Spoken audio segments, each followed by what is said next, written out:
Slim here. Or am I? Am I here even if you don't see me? Better yet, does anything exist if no one sees it? Let me jump back in here. This is the question that has stumped philosophers for centuries, that if a tree falls down in the forest and no one is there to hear it, does it make a sound? Eesh, what does that even mean? What that's asking, the question behind the question is, does anything exist if you don't perceive that it exists, if you can't hear it, if you can't see it? And so, does anything count? Does anything matter if I don't prove that I did it or that I was there? So another way of saying it is, if I was on top of a mountain and I did the worst sin ever, I forgot to take a selfie, was I actually on top of the mountain? Or if I go to a basketball game and I forget to share that photo with 100 of my friends, did I go to the game? If I can't Snapchat it, does it matter? Or even a deeper question, if I don't get enough likes, did it exist? If only my mother, Cindy Thompson, liked my photo, did that count? Or is it 15 likes, 50 likes, 100 likes, or whatever that number is? Does it exist if I don't have enough validation that I did it? Why don't we think we exist unless we get the likes? Well, I don't think it's the likes per se. I think it's actually a comparison of how many likes I have in relation to how many likes you have. And so it's the comparison game. And none of us can escape the comparison game of stare and compare. It's endless. I was miserable. I had it all, and I was miserable, because when you let yourself be defined by numbers, you let yourself be defined by something that is not pure, that is not real, and that is not love. Another word for compare for today's discussion is envy. Proverbs says, "Let not your heart envy sinners." And before we get into why we shouldn't envy sinners, I want to ask, what is envy? Envy is comparison. You have Twitter envy, you have Instagram envy, you have Facebook envy, and it's all of these comparisons of saying, why isn't my life like their life? Why don't I have as much followers? Why am I not having much likes? Why am I not getting involved in these hangouts? Why did no one invite me to that party? Envy is comparison. Why them, not me? And so envy, to be distinguished from greed or from coveting, greed or coveting is saying, I want that, I need that, or something like that. Envy is not saying, I want an iPhone. Envy is saying, I want your iPhone. Envy is not saying, I really wish I had a girlfriend. Envy is saying, I want your girlfriend. And so envy is this dark, dark sin that is actually saying, not I just want these things, I want yours. And so envy is the enemy of love. As love is trying to put others before themselves, envy is saying, why not me? It's a scary sin. Now, I'm a drummer, and I love drums, and if I hear another drummer play, I could respond and say, man, how beautiful is that? That guy is phenomenal.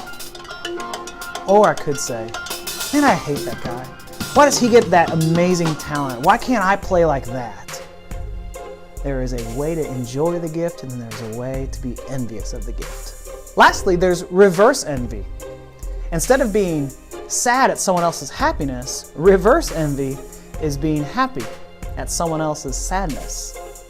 You ever seen someone fall down and laugh? You ever seen even a friend get embarrassed and you kind of liked it? That is too envy. I deal with envy. Proverbs says, a tranquil heart gives life to the flesh, but envy rots your bones. And so envy is this rot, it's this poison, it's this way of diminishing you to always comparing yourselves to others. And it's actually one of the 7 deadly sins, and it's probably the worst of the 7 deadly sins because it's the one that's no fun. All of the other 7 deadly sins you could actually enjoy for a moment before it kills you. You could enjoy lust, you could enjoy greed, you could enjoy sloth. Envy, there's no enjoyment in envy. It's the ugly duckling of deadly sins. And so think of the places in your lives where you should have joy. is it melting away because of envy? So your body image, you're never happy with your body image because you're always looking at someone prettier or stronger. What about your boyfriend or your girlfriend? You're never happy with them because you see someone else's boyfriend or girlfriend. This goes up into your marriage where someone says, well, I'm not even happy with my wife. Why can't I have a wife like that? Or why can't I have a husband like that? It goes with you. So envy poisons your ability to appreciate the good things God's given us. And so all of our discontentments, all of our bitterness, all of our anger and resentment is all a way of pointing our finger at God and saying, why haven't you made my life better? Proverbs goes on to say, let not your heart envy sinners, but continue in the fear of the Lord all day. And so the answer to your envy is to saturate yourself in the wonder and majesty of God. To fear the Lord is to wonder at His greatness. So if envy is measuring your self-worth against other people, then knowing your worth is not in those people, but in this majestic God who's made you and loved you, then that frees you up to actually see others' attributes, their gifts, and praise them for it. So I can actually look at a drummer and go, man, he's good, and give praise to God for that. I don't have to resent him for that because I don't have to be the top drummer. I don't have to be the top pastor. I don't have to be the top athlete. I don't have to have that top beauty. I don't have to have the most friends. I know I'm loved. And so to answer our envy, we need to hear that this majestic, wondrous God who made the heavens and earth and you and me loves us enough to go to the cross for us. And on that cross, He could have said, why them? Why not me? Why, God, are you keeping your eye on them and not me? I live the perfect life. What have they done? And so because He didn't envy, He eradicates our envy. Because He loved you, that kills your envy and restores your joy. So does this mean that we should log off and delete these apps from our phones? No. These things aren't evil in themselves. They're neutral. It's like a butter knife, which can make delicious toast with butter and jelly, but it can also stab someone in the face. It's a neutral thing that it's really a user error that we do. And so it really comes down to wisdom of what you should do with some of these social media outlets. And so wisdom, what is that? Again, it's knowing what to do when there are no rules. And so for some of us, maybe we should.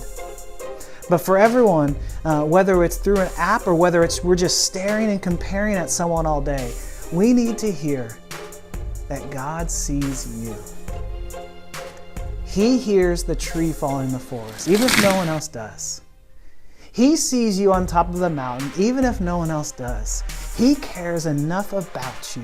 He lives for you. He dies for you. He has done it all for you because He loves you.